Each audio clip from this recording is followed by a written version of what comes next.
You ready, Jim? Yes.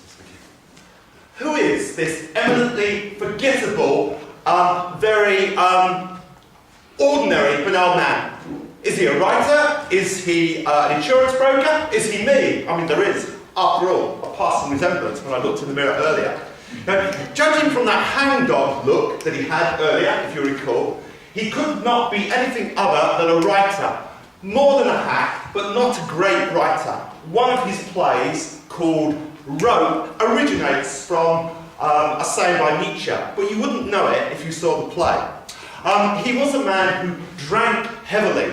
He is renowned, in fact, as being a great publican. He sat in pubs for hours listening to inane conversation, but it gave him great dialogue.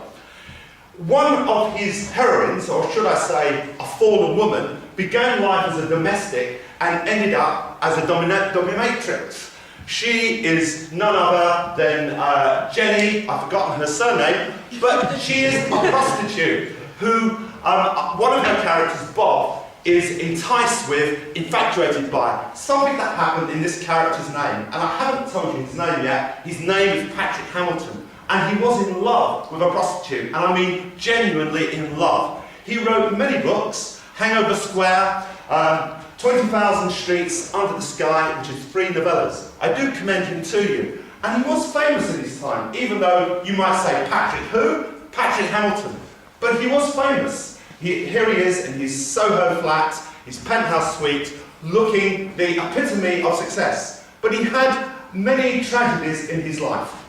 Not only did the prostitute return his love, but he was haunted by the shadow of his father. His father, in fact, his first marriage was to a prostitute, and perhaps that shadow hung over Patrick Hamilton, because he himself was in love with a certain woman called Lily Connolly, who you will see could not even spell her name. But it was the inspiration for one of his novellas, The Midnight Bell. That being the setting, the pub theatrical setting of many of his novels.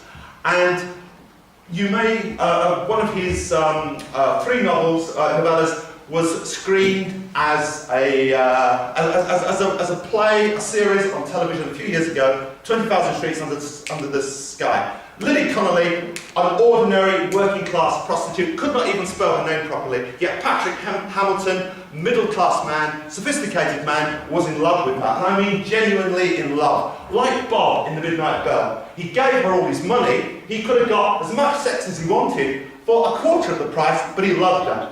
Main tragedy in Patrick Hamilton's life was a car crash. He was knocked over. It gave him a phobia and a fear of cars for the rest of his life. It also practically, it ruined his face. He needed plastic surgery. He needed a very extensive nose job. And he predicted that cars one day would crawl about the countryside of England like beetles. He was very much a man who was retrospective, looked to the past, not to the future.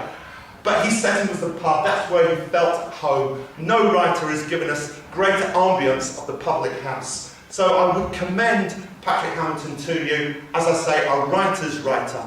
But he himself, his own writing began to suffer as he began to experience the temporary pleasures of drink.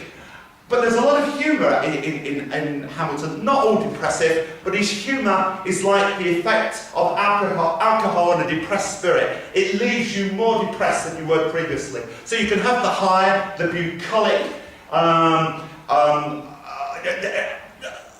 joy of it all, but after that comes the fall. And so, a line from A Midnight Bell, you want to do great and marvellous things when you're drunk, and you actually believe that you're doing them, forgetting that all you're doing, in fact, is mad, stupid, daft, wild things. And so it ends up like this. And I can recall one of his characters in one of his novels, The Slaves of Solitude, where the heroine, a 40-year-old spinster, returns to her bed at the end of a disastrous, uneventful life, and she says, God help us, everyone. And there, Patrick Hamilton, 1904, born the same year as Graham Greene, but died much earlier, 1962, virtually unknown now, but now beginning to be published by Vintage Press and others. And there he is, and you can see the resemblance. That was after the nose job. Never a handsome man, very self-conscious,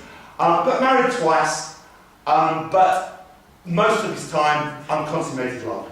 Thank you.